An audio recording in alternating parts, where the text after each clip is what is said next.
guys, welcome back to my channel. Today I'm drawing another Drawloween prompt.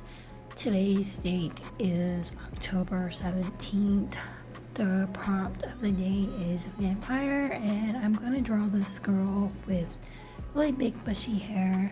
Instead of using charcoal paper to transfer my sketch over, I'm just going to have my original sketchbook next to the watercolor paper, and I'm just going to go ahead and redraw it. This process involved lots of drawing and erasing, and I even decided to place her face lower than I originally drew it. And right now I'm just going over it with my kneading eraser to get rid of extra details. I'm laying out all the colors that I'm using today so you guys can get a feel for my color palette. I did deviate from it a little bit later on for her eyes. I wanted her eyes to be green with some gold flakes in it. I'm going to be using this watercolor metallic palette to add in some highlights later. I don't use a regular watercolor palette. I'm just recycling some old tops from yogurt and whipped cream containers. I just feel like that works best for me. I know a lot of people recommend ceramic, but that is, just what I use. I'm starting off her skin with a base layer of purple, and then I'll add on different layers of browns, purples, and reds, because I'm trying to paint in lighter layers and have everything look nice and smooth. In hindsight, I realized I drew her eyes a little bit too uneven, and it makes the painting look a little bit warped, but I still enjoyed painting this process. I may redraw her again later just because I don't like how the eyes turned out, but I hope you guys enjoyed this video. I tried to make this video as short as possible. My original footage was about 30 minutes, and that includes times that my phone died because my phone was overheated. So there is a little bit of footage missing just because I had to set my phone down away from my lights. I started painting this in the later evening hours, around 5-6 o'clock, and then gradually the sun started to go down, so I had to use more artificial lights as opposed to the one from outside, and that's why a little bit of footage is missing. So if you feel like you missed a couple of steps, that is why. I added in different levels of speed.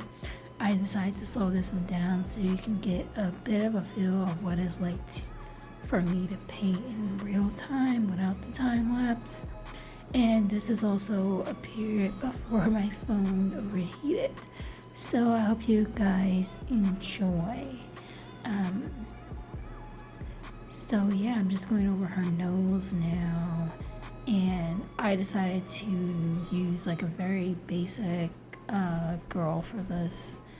I didn't want to do anything super ambitious for this concept, otherwise I would not have been able to go through it all.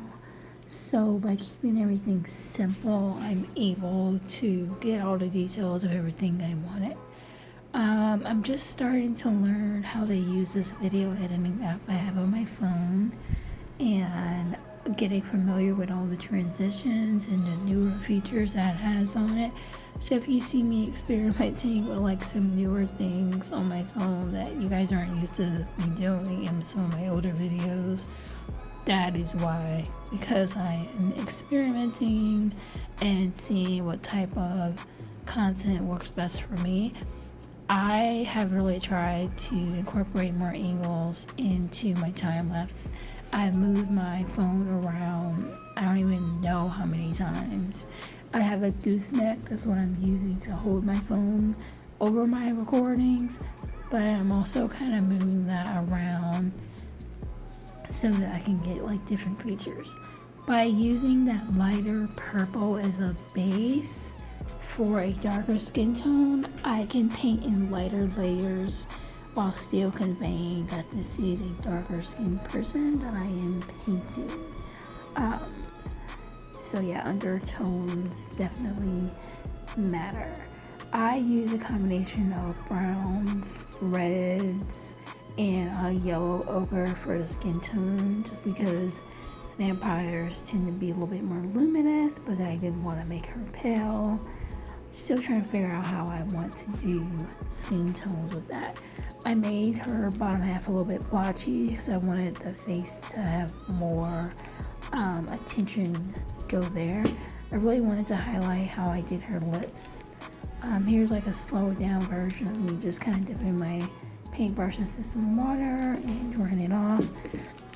I don't do the whole 2 bowls of water thing, one clean, one dirty. I just prefer to use one. That is just my own personal preference. It doesn't have anything to do with anything else. So sorry you guys missed out on me building up these layers for her eyes and her lips, but you get to see like the tail end details of me adding everything and smoothing out the layers. This was a very fun process. I'm not used to painting eyebrows and adding on like different details, so I tried to do something a little bit different here. I decided to go over her pupils again. Instead of the pupils being brown, I decided to go over that brown part with black later on, just because I felt like her eyes were starting to look like little avocados instead of like actual eyeballs to me.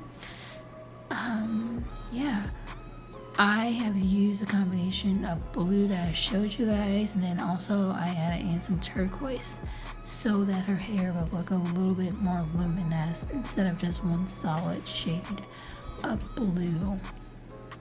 I spilled some candle wax on my painting earlier. That's what that little spot is right there. So it's not gonna really come out. Like, I got as much of it off as I possibly could.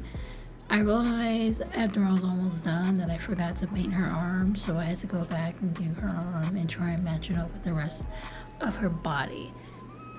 And yeah, here I am adding some blood to her mouth. I used one shade of red and then went over with a darker shade of red. I'm adding gold highlights in. I used the gold to paint her ponytail.